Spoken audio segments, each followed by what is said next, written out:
Di tangan saya ini satu tin mengandungi daging kambing yang sudah pun dipakkan oleh Islamic Relief Malaysia untuk diagihkan ke negara-negara yang terlibat. Jadi ini satu proses yang cukup ataupun bersih, moden dan juga sistematik, kerana kita tahu daging korban kalau tak dijaga ataupun tak disimpan dengan betul akan mudah busuk, rosak dan sebagainya. Tapi untuk melestarikan ibadah ini maka diproses begini. Jadi mungkin Fadilah nak cerita sedikit bagaimana ia dilaksanakan dan negara mana yang akan menerima ibadah korban berbentuk begini, tin-tin dan sebagainya. Okey, tercetusnya idea pengetinan daging ini adalah berdasarkan pengalaman Islamic Relief Worldwide dalam menguruskan pengalaman 27 tahun menguruskan korban seluruh dunia. Bukan sehari dua kan? Jadi daging bentuk daging ini mengikut kepada keadaan semasa dan juga logistik tempat yang golongan yang kita bantu santuni.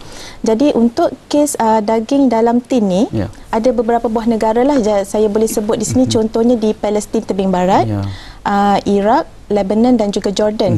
Jadi ini tempat-tempat yang memang khusus kita buat pengagihan dengan daging yang dalam tin ni lah. Orang akan explain bila penyembelihan. Jadi kita akan terangkan penyembelihan dilaksanakan pada hari korban tu dan hari-hari tasyrik. Jadi pemprosesan tu datang selepasnya. Dan alhamdulillah bukan dah siap sebelum waktu korban tu kan, maksudnya hari korban itu disembelih. Alhamdulillah, dan pejabat Malaysia sendiri pernah berpengalaman menguruskan daging ini selama 2 tahun, diberi mandat oleh Islamic Development Bank dan juga Kerajaan Arab Saudi pada tahun 2009 dan 2010. Maksudnya daging yang datang tu dalam bentuk sejuk beku, datang di sini kita buang tulang, proses sebagainya, ditinkan dan dipantau oleh Halal Jakim. Jadi prosesnya tu kita rasa insya-Allah tiada keraguan lah. Dia dimasak ni sebenarnya. Dah siap. Kita siap masak, buka ni kita boleh terus makan. Saya pun nak rasa lepas ni. Boleh terus makan dia. Okey. Dalam orang kata banyak-banyak negara yang dipilih, ada beberapa negara yang agak orang kata pun jarang didengar oleh rakan-rakan kita. Di Malaysia misalnya, di Afrika misalnya negara Chad, di India biasalah, Malawi, Niger, Mali dan sebagainya, Ethiopia, Kenya dan Sudan. Jadi mengapa negara-negara ini pilih sedangkan mungkin ada negara-negara yang amat memerlukan? Mungkin Halim. Okey, terima kasih Cik Nazri.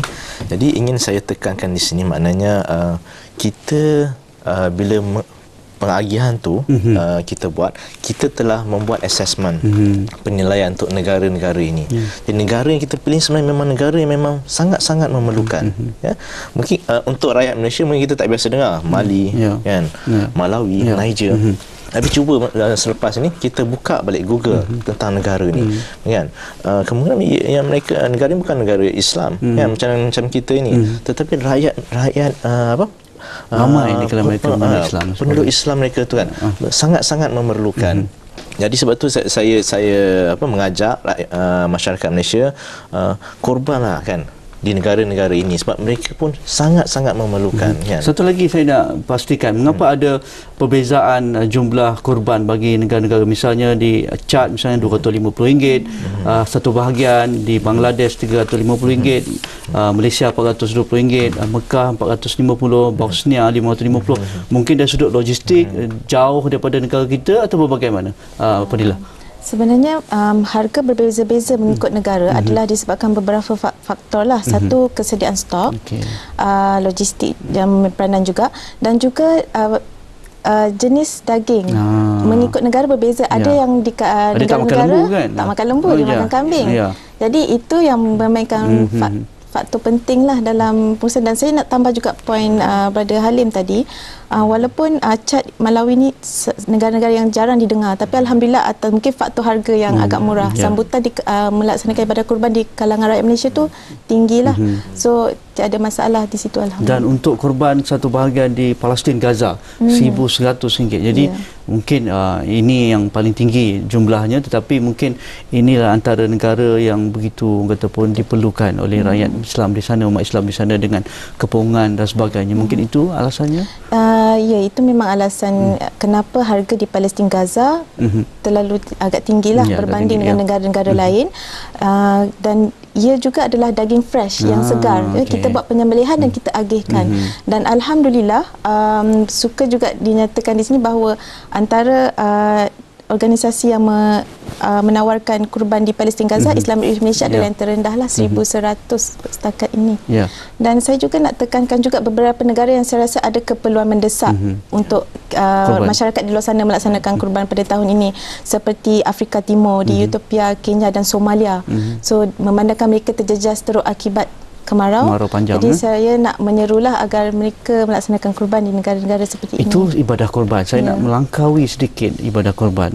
Tetapi ini antara kerja-kerja yang sudah lama dilakukan oleh rakan-rakan Islamic Relief untuk melestarikan ataupun kehidupan mereka. Selain daripada bantuan one off ni, tetapi mereka juga dibantu dalam bentuk projek-projek mikroekonomiknya, orang kata pun sosioekonominya, pertanian dan sebagainya. Mungkin Cik Ali boleh supaya kita lihat dalam orang kata pun kerangka yang lebih besar, supaya apa yang dilakukan Islamic Relief adalah sebahagian saja. Sebenarnya perkara lain sedang dilakukan, sudah dilakukan dan sedang dilaksanakan.